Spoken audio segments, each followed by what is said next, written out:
Hello everyone, কেমন আছেন সবাই? এফআর এক্সপ্লেনেশন চ্যানেলের মুভি এক্সপ্লেইন সিরিজের আজকের পর্বে আমরা 2024 সালে মুক্তি পাওয়া খুবই লেটেস্ট একটি American science fiction action movie Atlas explain করতে চলেছি, যেখানে আমরা দেখতে পাবো ভবিষ্যতের সময় মানুষের তৈরি আর্টিফিশিয়াল ইন্টেলিজেন্স কিভাবে মানুষের বিরুদ্ধে চলে যাবে, আর মানবজাতি সেই আর্টিফিশিয়াল ইন্টেলিজেন্স বা এআই এর সাথে লড়াই করে কিভাবে আবারও নিজেদের আধিপত্য প্রতিষ্ঠিত করে। আমি এই সিনেমাটির হিন্দি এক্সপ্লেইন দেখেছি, আশা করি এই সিনেমাটি আপনাদের ভালো লাগবে। তো চলুন শুরু করা যাক আজকের এক্সপ্লেনেশন।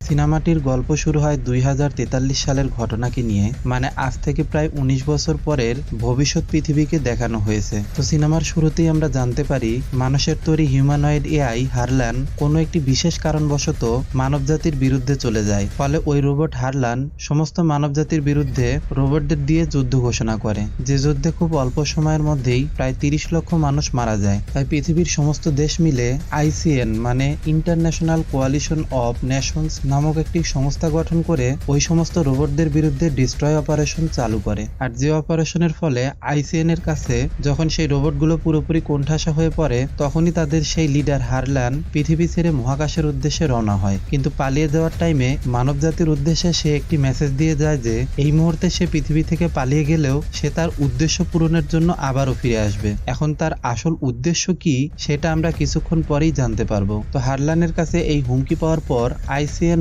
পৃথিবীকে সুরক্ষিত করার জন্য তৈরি হতে থাকে। এমনকি হারলানকে খুঁজে বের করার জন্য তারা অনেক চেষ্টা করে, কিন্তু হারলান মহাকাশের কোন গ্রহে লুকিয়ে রয়েছে সেটা আইসিএন খুঁজে বের করতে পারে না। তাই পুরো পৃথিবীকে তারা একটি সিকিউরিটি সিস্টেমের মাধ্যমে ঘিরে ফেলে, যাতে বিনা বাধায় বহিরাগত কোনো কিছু পৃথিবীতে প্রবেশ করতে না পারে। আর এরপর আমরা 28 বছর পরের কাহিনী দেখতে পাই, যেখানে হঠাৎ করেই আইসিএন জানতে পারে হারলানের এক কর্মী রোবট কাসকা কোনোভাবে পৃথিবীতে প্রবেশ করেছে। তাই আইসিএন এর সেনাবাহিনী ওই কাসকার লোকেশন ট্র্যাক করে তাকে বন্দি করে ফেলে। আর এরপরেই আমরা এই সিনেমার মূল চরিত্র মিস অ্যাটলাস শেপার্ডকে দেখতে পাই, আর এই চরিত্রে আমরা জেনিফার লোপেজকে দেখতে পাই। তো যাই হোক, এখানে আমরা জানতে পারি মিস অ্যাটলাস হারলান নামক সেই এআই কে পছন্দ করে না। যদিও অবাক করা বিষয় হলো হারলানকে আসলে মিস অ্যাটলাসের মা মিস ভালি তৈরি করেছিল, কিন্তু কোনো একটি কারণে হারলান মানবজাতির বিরুদ্ধে চলে যায়। আর তারপর থেকে মিস অ্যাটলাস হারলানকে পছন্দ করে না। তাই তিনি বিগত 28 বছর ধরে আইসিএন কে বিভিন্নভাবে সাহায্য করার চেষ্টা করে আসছে,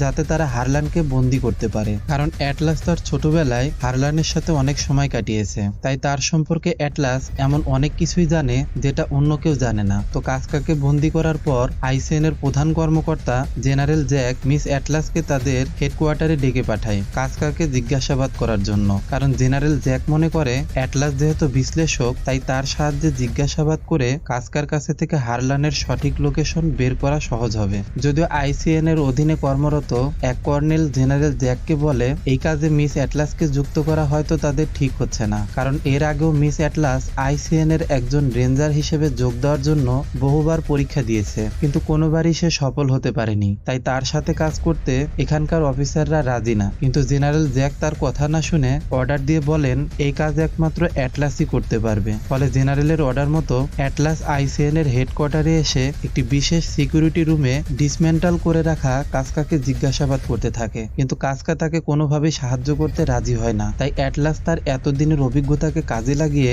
একটি বিশেষ কৌশলে Kaskar data core memory scan করে জানতে পারে হারলান বর্তমানে অ্যান্ড্রোমেডা গ্যালাক্সির একটি অজানা গ্রহে লুকিয়ে রয়েছে। আর তারপর অ্যাটলাস কাসকা নামক সেই রোবটটিকে পুরোপুরি নষ্ট করে দেয়। আর অ্যাটলাসের এই সফলতা দেখে সেখানকার সবাই খুব খুশি হয়, কারণ প্রায় 28 বছর ধরে এই সংস্থা হারলানের লোকেশন জানার চেষ্টা করে আসছিল। আর এখন যেহেতু তারা হারলানের লোকেশন জানতে পেরেছে, তাই তারা কর্নেল ইলিয়াসের নেতৃত্বে তাদের রেঞ্জার টিম তৈরি করতে শুরু করে সেই গ্রহ থেকে হারলানকে বন্দি করে নিয়ে আসার জন্য, যাতে পরবর্তীতে ওই এআই এর উপর রিসার্চ করে মানবজাতি তাদের ভুল সংশোধন করতে পারে। কিন্তু অ্যাটলাস যখন এই প্ল্যান সম্পর্কে জানতে পারে, তখন সে জেনারেলকে জানায় তাদের এটা করা একদমই ঠিক হবে না, কারণ ওই অজানা গ্রহে হারলানের মতো একটা ধূর্ত এআই এর সাথে তাদের জেতা প্রায় অসম্ভব হবে। যেটা শুনে কর্নেল ইলিয়াস মিস অ্যাটলাসকে এক বিশেষ ধরনের রোবোটিক আর্ক স্যুট দেখায়, যেটা সম্পূর্ণরূপে কর্নেল ইলিয়াসের সাথে নিউরাল লিঙ্কের মাধ্যমে কানেক্টেড থাকবে। অর্থাৎ কর্নেল ইলিয়াসের সম্পূর্ণ স্মৃতি, বুদ্ধি এবং সবকিছুই ওই রোবোটিক আর্ক স্যুটের মধ্যে ট্রান্সফার হয়ে গেছে। আর ওই নিউরাল লিঙ্কের মাধ্যমেই কর্নেল ইলিয়াস এই স্যুটকে দিয়ে যে কোনো কাজ করাতে পারে। আর এইরকম স্যুটেরই একটা পুরো ব্যাটালিয়ন রয়েছে, যেগুলোকে নিয়েই তারা হারলানকে বন্দি করার জন্য রওনা হবে। তাই কর্নেল ইলিয়াস এবং জেনারেল জ্যাক এই বিষয়ে সম্পূর্ণরূপে নিশ্চিত যে এইবার তারা হারলানকে খুব সহজেই বন্দি করে ফেলবে। আর এইসব প্ল্যান দেখার পর অ্যাটলাস জেনারেল জ্যাককে রিকোয়েস্ট করে তাদের এই মিশনে সে নিজেও যুক্ত হতে চায়। মানে যে টিম সেই গ্রহের উদ্দেশ্যে যাবে তাদের সাথে মিস অ্যাটলাসও যেতে চায়, কারণ একমাত্র অ্যাটলাসই হারলানের সম্পর্কে গভীরভাবে জানে। আর এই কারণে কর্নেল ইলিয়াস জেনারেলকে বলে যে এই মিশনে সাহায্য করার জন্য মিস অ্যাটলাস আমাদের সাথে যেতে চাইলে আমাদের কোনো আপত্তি নেই। তাই এরপর তারা একটি আধুনিক স্পেসশিপের মাধ্যমে পৃথিবীর সিকিউরিটি শিল্ড সিস্টেম পার হয়ে সেই গ্রহের উদ্দেশ্যে রওনা হয়। আর এরপর তারা যখন লোকেশন অনুযায়ী সেই অজানা গ্রহের কাছে পৌঁছে ল্যান্ড করতেই যাবে, তখনই সেখানে তাদের স্পেসশিপের উপর হারলানের কিছু এআই ড্রোন হামলা করে। ফলে অবস্থা বেগতিক দেখে সকল রেঞ্জার তাদের স্যুট পরে স্পেসশিপ থেকে নিচে ঝাঁপ দেয়, কিন্তু তারপরও তাদের উপর হারলানের সেই এআই ড্রোনগুলো হামলা করতেই থাকে। এদিকে অ্যাটলাস বুঝতে পারছিল না যে তার এখন এই মুহূর্তে কি করা উচিত। তখন কর্নেল ইলিয়াস তাকে জোর করে একটি আর্ক স্যুটের মধ্যে বসিয়ে দেয়। আর অ্যাটলাস কর্নেলকে জানায় এই স্যুট চালানোর মতো তার পর্যাপ্ত জ্ঞান নেই, কিন্তু স্পেসশিপ ধ্বংস হতে থাকায় এবং পর্যাপ্ত সময় না থাকায় অ্যাটলাসকে এই স্যুটের মাধ্যমেই সেই গ্রহে ল্যান্ড করতে হয়। কিন্তু দুর্ভাগ্যবশত সে তার বাকি টিম মেম্বারদের থেকে আলাদা হয়ে যায়। আর এরপর সেই আর্ক স্যুটের মধ্যে থাকা এআই অ্যাক্টিভ হয়ে অ্যাটলাসের সাথে কথা বলতে শুরু করে এবং জানায় যে তার নাম স্মিথ। আর সে অ্যাটলাসকে সেখানে থাকা একটি ডিভাইস কানে লাগিয়ে তার সাথে নিউরাল সিঙ্ক করাতে বলে, কিন্তু অ্যাটলাস তাতে রাজি হয় না, কারণ সে কোনো এআই কে তার ব্রেনের কন্ট্রোল দিতে চায় না। তো যাই হোক, অ্যাটলাস স্মিথকে তাদের রেস্কিউ পয়েন্ট খুঁজে বের করতে বললে স্মিথ জানায় রেস্কিউ পয়েন্ট সেখান থেকে প্রায় 98 কিলোমিটার দূরে। তাই সঙ্গে সঙ্গে অ্যাটলাস তাকে সেই জায়গার উদ্দেশ্যে রওনা হতে বলে। আর স্মিথ তার কথা শুনে উড়ে যাওয়ার জন্য রওনা হলে অ্যাটলাস তাকে পায়ে হেঁটে সেই জায়গায় যেতে বলে, কারণ উড়ে গেলে সেই ড্রোনগুলো আবারও তাদের উপর হামলা করতে পারে। তাই নিরুপায় হয়ে তারা সেখান থেকে পায়ে হেঁটেই রেস্কিউ পয়েন্টের দিকে রওনা হয়। আর যাবার পথে স্মিথ বারবার অ্যাটলাসকে বলতে থাকে তার সাথে নিউরাল সিঙ্ক কমপ্লিট করার জন্য, যাতে শত্রুপক্ষের সাথে লড়াই করা সহজ হয়। কিন্তু অ্যাটলাস কোনোভাবেই স্মিথের কথা শোনে না। তো যাই হোক, এইভাবে বেশ কিছুটা পথ এগোনোর পর একটি জায়গায় তারা তাদের অনেকগুলো আর্ক স্যুট দেখতে পায়, যার মধ্যে থাকা তাদের সকল রেঞ্জারই মারা গেছে। মানে ওই ড্রোন হামলাতেই হয়তো অ্যাটলাসের সব সঙ্গী মারা গেছে। তো এখানকার অবস্থা দেখে অ্যাটলাস অনেক ভয় পেয়ে যায় এবং নিরুপায় হয়ে রেস্কিউ পয়েন্টের দিকে আগাতে গেলে ঠিক সেই সময় তার উপর হারলানের কিছু এআই রোবট হামলা করে, যার কারণে অ্যাটলাসও সেখান থেকে পালাতে থাকে। কিন্তু ওই রোবটগুলো তাকে চারপাশ থেকে ঘিরে ধরলে অ্যাটলাস বাধ্য হয়ে তার স্যুটে থাকা আয়ন বোম ফায়ার করে দেয়, আর যার ফলে হারলানের সব রোবট সেখানে ধ্বংস হয়ে যায়। কিন্তু তারপরেই সেখানে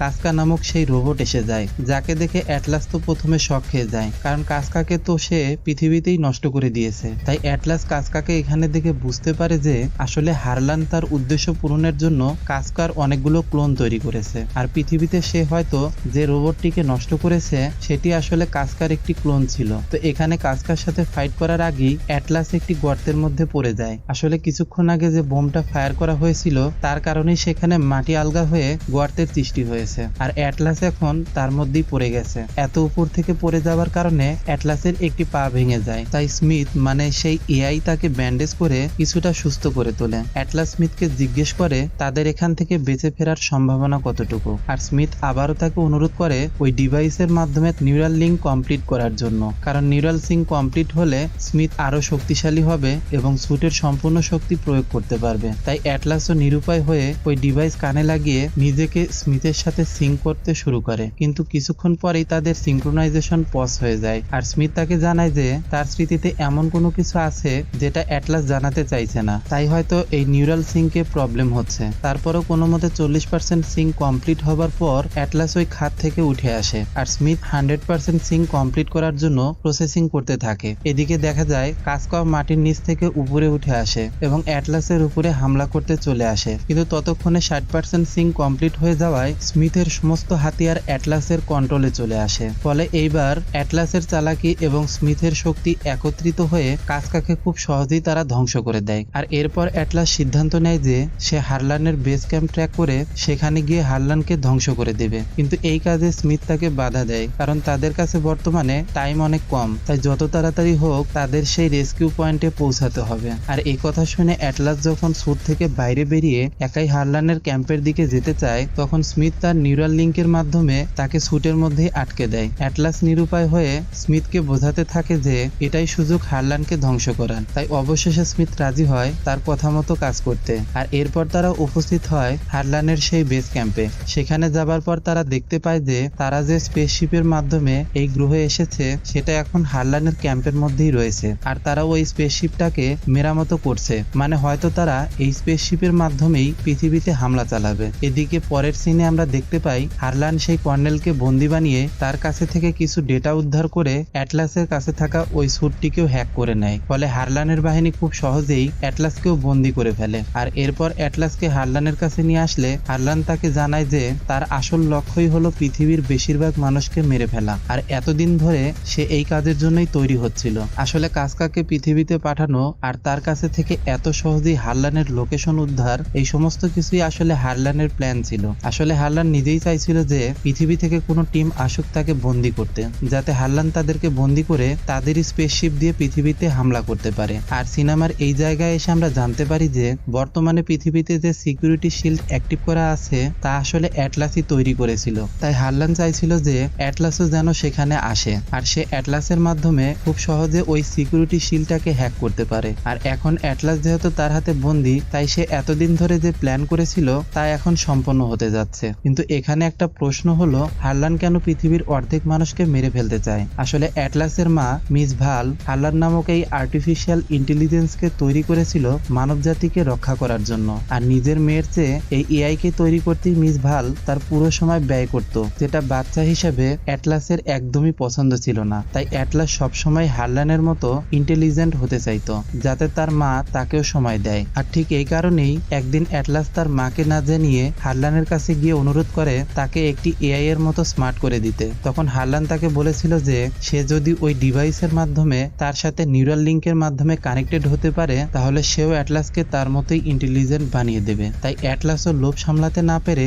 নিউরাল লিঙ্কের মাধ্যমে হারলানের সাথে সিঙ্ক হতে থাকে। আর এই লিঙ্কের মাধ্যমেই অ্যাটলাসের মেমোরি থেকে হারলান বুঝতে পারে যে বর্তমানে মানুষ নিজেরাই নিজেদের শত্রু, আর এইভাবে চলতে থাকলে একসময় মানুষের কারণেই মানব সভ্যতা ধ্বংস হয়ে যাবে। তাই হারলান নিজে থেকেই সিদ্ধান্ত নেয় যে সে পৃথিবীর প্রায় সব মানুষকেই মেরে ফেলবে, আর বেঁচে থাকা অল্প কিছু মানুষ এবং এআইদের নিয়ে একটা সুন্দর পৃথিবী গঠন করবে, যেখানে কোনো হিংসা বিদ্বেষের কোনো ছাপই থাকবে না। যেহেতু হারলানকে মানব জাতিকে রক্ষা করার জন্য তৈরি করা হয়েছিল, তাই সে নিজে থেকেই সিদ্ধান্ত নিয়ে নেয় যে কিভাবে মানব জাতিকে রক্ষা করা যায়। যার পরে হারলান নিজের মালিক মিস ভালকেই হত্যা করে এবং পুরো মানব জাতির বিরুদ্ধে যুদ্ধ ঘোষণা করে, আর অবশেষে এই গ্রহে পালিয়ে আসে। তো যাই হোক, হারলান অ্যাটলাসের ব্রেন থেকে ওই সিকিউরিটি শিল্ডের সুরক্ষা কোড জেনে নেয় এবং তাকে কর্নেলের পাশে বেঁধে রাখে মারা যাওয়ার জন্য, মানে অক্সিজেন শেষ হয়ে গেলে তারা এমনিতেই এখানে মারা যাবে। আর হারলান তৈরি হতে থাকে যত তাড়াতাড়ি হোক তাদের এই স্পেসশিপ লঞ্চ করার জন্য। কিন্তু আহত কর্নেল তার কাছে থাকা একটি গোপন নিউরাল লিঙ্ক ইন্টারফেস ডিভাইস অ্যাটলাসকে দিয়ে বলে